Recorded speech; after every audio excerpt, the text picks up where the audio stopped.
It is an honor to be here in New Orleans as you start moving toward the development of your citizen participation program. We in the city of Birmingham have been at this for a while. In fact, starting in 1974 is the first iteration of our CPP.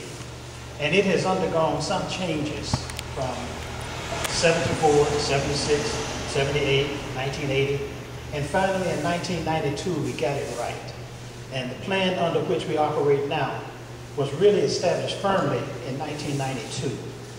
And one of the tenets of our CPP is that it must be revised or we must take a look at it every 2 years. Our program is designed in Birmingham around the fact that we have 99 neighborhoods. 99 neighborhoods, geographical locations, 99 neighborhoods. And that works very well for us because our city council, we have a 9-member city council, and the council members are elected from districts. And so you can see how it's very important then to have geographical designations for your neighborhoods so that the council kind of knows which neighborhood is mine. And there is some claiming of neighborhoods through our process. But through our 99 neighborhoods, each neighborhood elects its own officers. It comes from members who live within that geographical designation for that neighborhood. We have an election every 2 years to vote on any issue that comes before a neighborhood. You have to be 16 years of age. Or shall I say only 16 years of age. And that allows you to vote on any issue that comes before that neighborhood. In order to be an officer in that neighborhood association, you must be 18 years of age, you must be at least 18 years of age, and have attended a minimum of 4 neighborhood association meetings within the past 12 months. In other words, you don't want a person to walk in charismatic and gets elected and not know anything about what's happening in the organization. But it does allow young people to take an interest in government.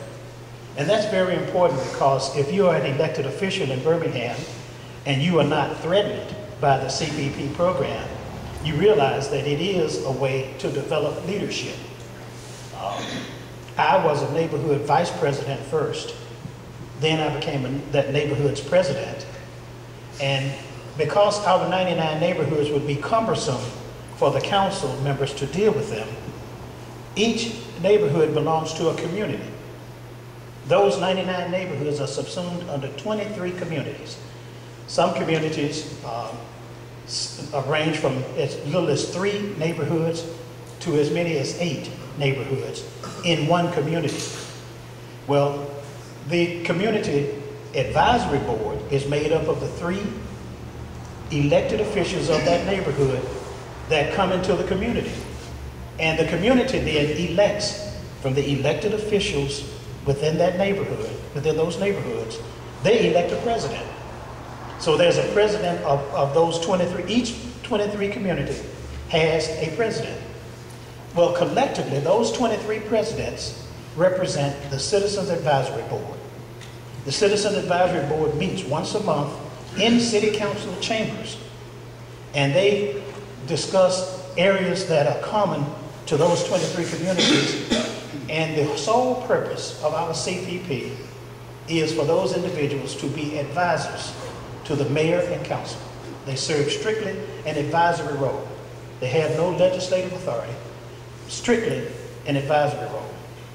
And the reason that's important is because the city council's operating procedure is that if there's a liquor license application, if there's a zoning variance, those kind of issues must go through the neighborhood in which that business or that zoning application applies before the city council will even consider it. Now, to make that process very simple, a neighborhood at its meeting has to do 2 things. First, it has to have a sign-in sheet so that each person attending that meeting signs in by name, by address, and then checks yes or no, this is my first meeting, because that provides a record. There also have to be minutes taken by the secretary. But those minutes and the attendance sheets have to be advanced to City Hall not later than 10 days following that meeting. That's what our CPP calls for. So you can imagine then, there's an official record. If ever there is any discussion, there's an official record.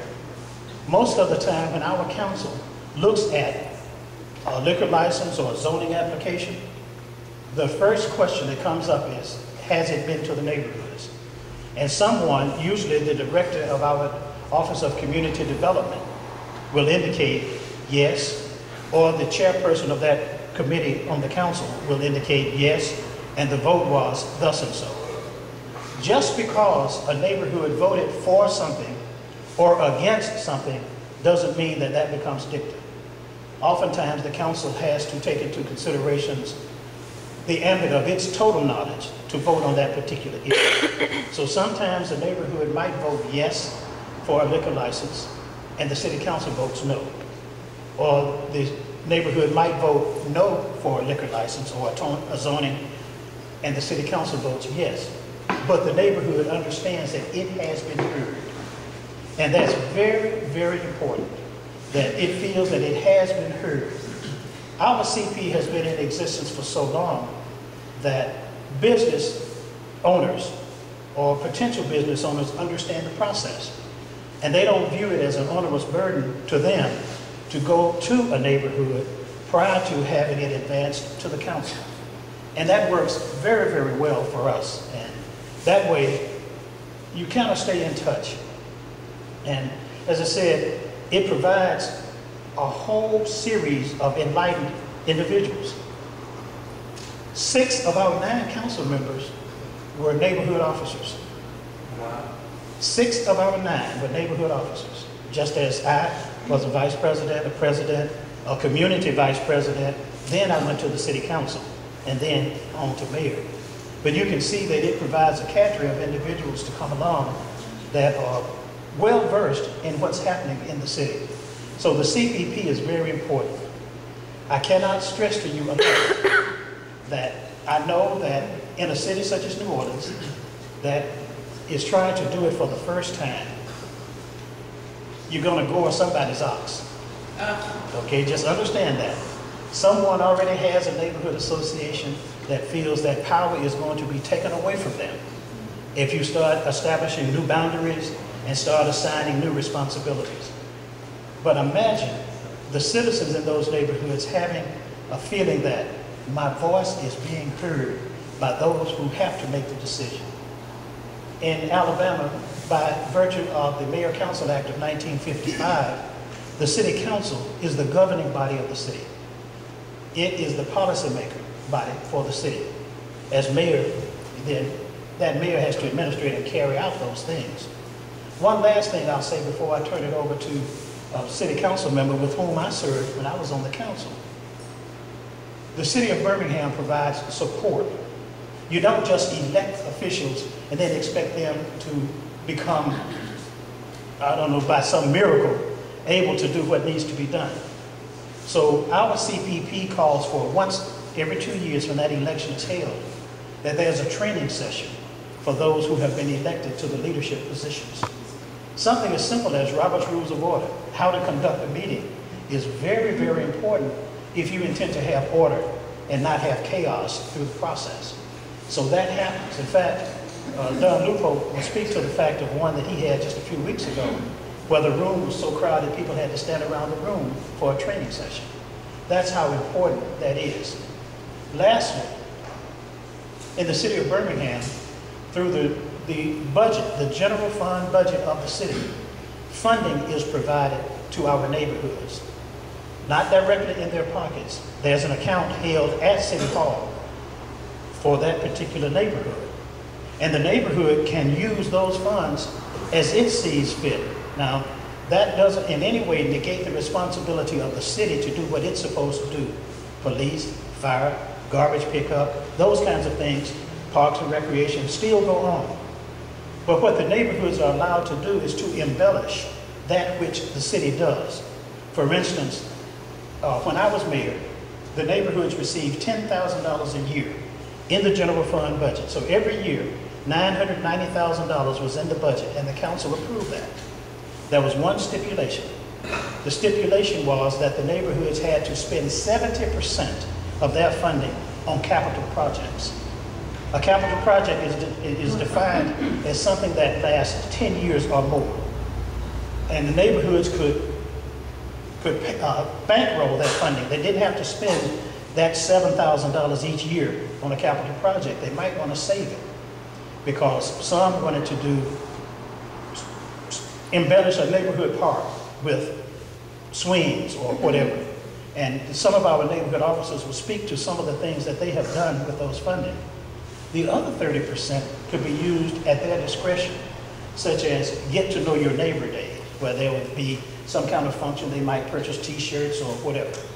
Or they might fund projects such as the neighborhood watch signs that will go into a neighborhood. Or they might go to the Neighborhood USA Conference for training.